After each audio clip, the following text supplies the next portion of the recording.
Delhi bomb blast ఘటనపై NIA అధికారులు దర్యాప్తులో వేగం పెంచారు. ఈ పేలుడు వెనుక జైషే ఉగ్రవాద మాడ్యూల్ ఉందని గుర్తించిన అధికారులు ఇప్పటికే పలువురు ఉగ్ర డాక్టర్లను అరెస్ట్ చేసిన విషయం తెలిసిందే. తాజాగా జామియా నగర్లోని ఆల్ ఫలాహ్ యూనివర్సిటీపై ఈ దాడులు చేసింది. యూనివర్సిటీకి అందుతున్న నిధులు, మల్లుతున్న నిధులపై దర్యాప్తు చేపట్టాలని కేంద్రం ఆదేశాలు జారీ చేసిన నేపథ్యంలో ఈడీ దాడులు నిర్వహించింది. ఉగ్రవాద కార్యకలాపాలకు వర్సిటీ నిధుల మళ్లింపుపై అధికారులు ఆరా తీస్తున్నారు. వర్సిటీకి సంబంధించిన ప్రధాన కార్యాలయంతో పాటు మరో 24 ప్రాంతాల్లో ఈడీ సోదాలు నిర్వహిస్తుంది. కాగా ఢిల్లీలోని చాందినీ చౌక్ మెట్రో స్టేషన్ వద్ద ఇటీవల జరిగిన కారు బాంబు దాడి ఘటనలో ఇప్పటి వరకు 15 మంది మరణించినట్లు పోలీసులు తెలిపారు. ఢిల్లీ బాంబ్ బ్లాస్ట్ ఘటనపై నేషనల్ ఇన్వెస్టిగేషన్ ఏజెన్సీ అధికారులు దర్యాప్తులో వేగం పెంచారు.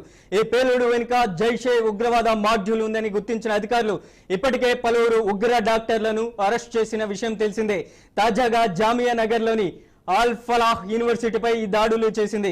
యూనివర్సిటీకి అందుతున్న నిధులు, మల్లుతున్న నిధులపై దర్యాప్తు చేపట్టాలని కేంద్రం ఆదేశాలు జారీ చేసిన నేపథ్యంలో ఈడీ దాడులు నిర్వహించింది. ఉగ్రవాద కార్యకలాపాలకు వర్సిటీ నిధుల మళ్లింపుపై అధికారులు ఆరా తీస్తున్నారు.